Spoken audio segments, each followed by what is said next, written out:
This is Jane Yolen's Devil's Arithmetic, Chapter 14. That evening, after another meal of watery soup and a small piece of bread, the girl Rivka found Hannah. She already had Esther and Shifri in tow. The other two girls looked as uneasy as Hannah felt, out there in the open with the watchtowers spaced every 100 feet along the barbed wire fences staring down at them.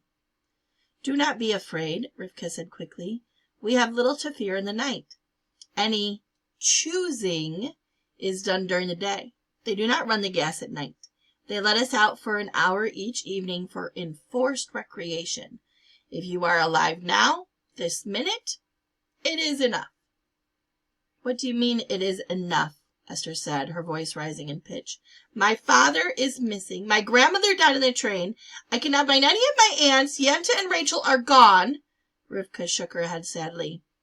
"I have been here a year, and in that time, my mother and my sisters, my father and brother have gone there." She pointed to the far smokestack. "My mother, because she was coughing too badly to work. My sister, 3 younger than me, because they would not leave her side. My father and my brother Saul, because they were too angry, too strong, too outspoken.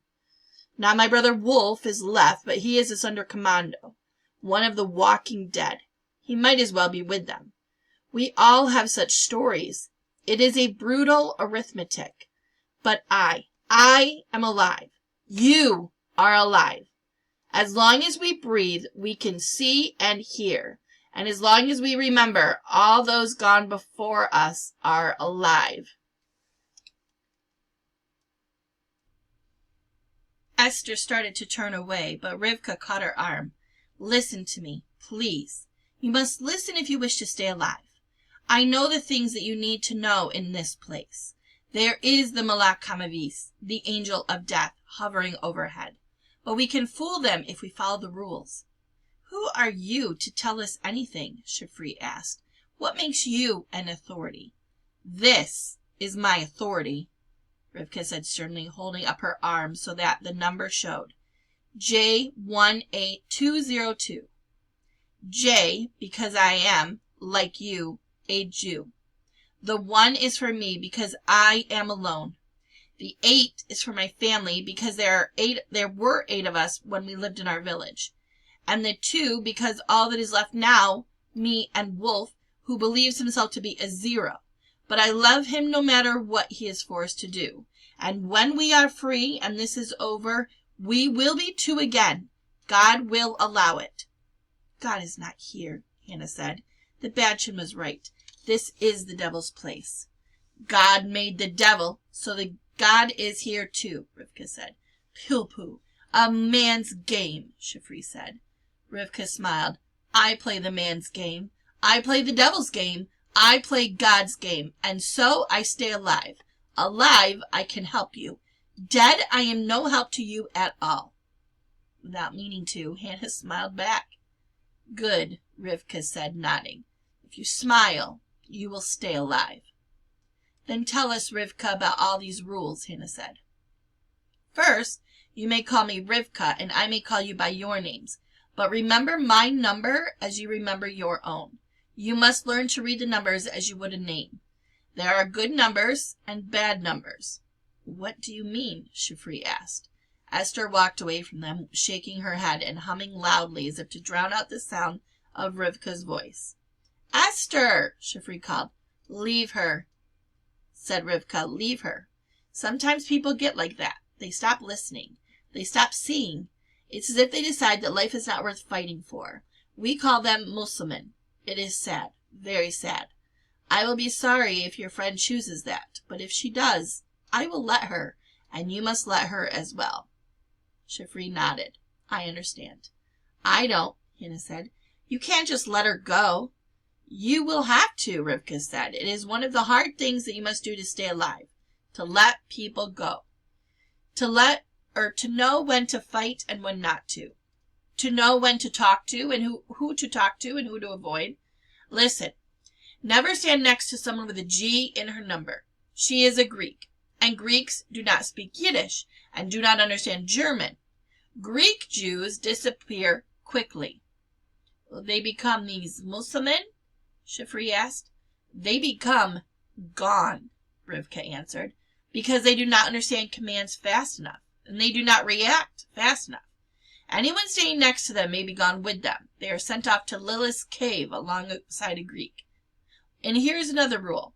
Well, those aren't rules, Hannah argued. Those are craziness. Nevertheless, you must learn them, Rivka said. See my number? It is lower than yours. Someone with a number like mine has been here a long time. We are survivors. We can tell you things. Read the numbers. My lower number tells you that I can organize things. Organize? Hannah shook her head. What do you mean? Organize, Rivka said, as I have organized some shoes for you, and not wooden clogs either. And sweaters. You will need them because the nights are cold still. And if you need medicines, though we have few of them, even in the hospital, and you do not want to go there if you can help it, you must find Sarah the Lubliner, J11177. She works in the sorting shed, and sometimes she can organize ointments from the pockets of coats or valises, and sometimes pills. I think some bandages too, though you can wear them only where no one can see, or Sarah would be in trouble. The commandant likes her. She was a singer in Lublin, in the cafes. He has her sing at supper time when he visits. Hannah and Shifri stared at Rivka as she rattled on. It was like a waterfall of information, Hannah thought. How could she take it all in and be safe? And you must never go near that, Rivka said, turning suddenly and pointing across the way to the compound to a large wooden fence. There was a black handleless door. Beyond the fence loomed the smokestack. We call that the door to Lilith's cave, the cave of Death's bride. If you go through that door, you do not come out again. Lilith, Hannah muttered as if remembering a story. But the most important thing for you to know is the midden, Rivka said. The garbage dump? Shifri and Hannah asked together. Yes. Commandant Brewer is not supposed to allow children under 14 in the camp, so whenever he comes to inspect things, the children have to disappear. What he does not see does not exist. The best hiding place is in the midden. None of the Germans go there. It is beneath them. Oh, they know the children are hiding in it, of course, but they pretend it is too dirty and too disgusting, so they do not look. Even Brewer really knows. We have to go into the midden? Hannah was clearly shocked. Not us. We look old enough. I am only 10, but everyone thinks I am older. And you two can surely pass. You have... She motioned towards her own undeveloped chest. So we do not have to be dumped. But it is our duty to help the little ones. The Germans are right, Shifri said. It is disgusting. Disgusting? Garbage can be paradise, Rivka said. One of my sisters could not run fast enough to disappear into the midden sanctuary. They sent her with my mother right through the door into Lilith's cave. I can still hear her calling to me to save her, to hide her. Hannah suddenly heard a child's voice, as if from far away, saying, Hannah, look where I hid. She couldn't think of who the child was, or who Hannah was. Her head hurt with trying to remember. She went on the line and was gone, Rivka finished. Hannah stared at Rivka. What line? The line. The one drawn by the Malak Hamavis, the angel of death. The one into her face pale, her coffee-colored eyes unreadable. Rivka stopped. Hannah nodded slowly, suddenly sure of one thing, as if she had known it all of her life. Into the gas oven, she whispered.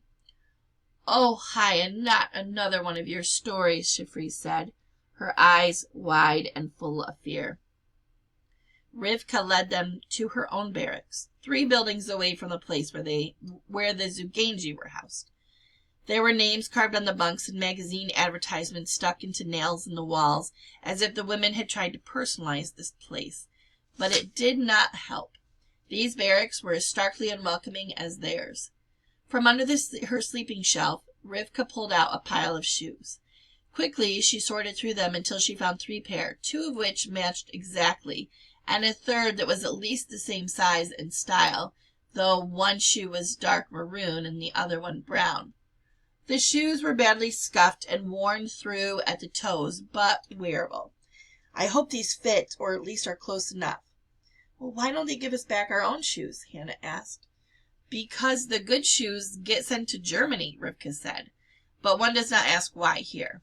Another rule, Hannah asked, and a good one. It is better not to know some things. Knowing the wrong things can make you crazy. No stockings, Shifri said. You are lucky to have real shoes, Rivka answered, and not just clogs. When I got here, I had to run around for months on wooden clogs my mother carved for me. Wooden shoes? Rivka smiled. Never mind. I shall keep trying for better shoes for all of us. She looked down at her own shoes. The right was so badly worn at the heel, her foot showed through. At least now it is spring, and we have time to look. Last month was bad. There was snow and frost. Masha from Krakow, J16689, lost 2 toes, and there were many cases of frostbite. Bad cases, bad enough to go to the hospital. The Dark Angel goes there first. You are lucky. Lucky, Hannah muttered. Yes, lucky, Rivka said, sounding as if she were beginning to lose patience. We count our luck with different measure here in the camp. Shifri stared silently at the shoes she held in her hands, but Hannah shook her head slowly over and over. Now, tell me your names. Shifri. Rivka nodded. Chaya, Hannah whispered, the name sounding strange in her mouth, foreign. Then she bit her lip and, remembering Rivka's explanation, held up her arm. And also J for Jew. And 1 for me, alone. I am very, very much alone. And 9 is for, well, in English it is pronounced 9, which is like the German word for no. No, I will not die here. Not now. Not in my sleep like little children. How do you know English? Shifri asked. Did you learn it in your school in Lublin? You went to school? Rivka asked, a kind of awe in her voice. No. Yes. I don't remember, Hannah said, surprised at the whine in her voice. Rivka put her hand out, touching Hannah gently on the arm, stroking a number with 2 fingers ever so gently. It happens sometimes. We forget because remembering is so painful. But memory will return when you are ready for it. Go on, Chaya. J19. Hannah nodded.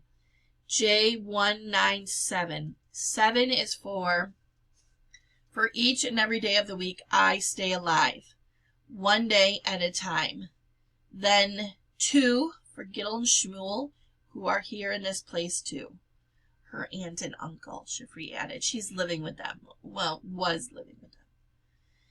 And 4. She stopped, closed her eyes, and thought a minute.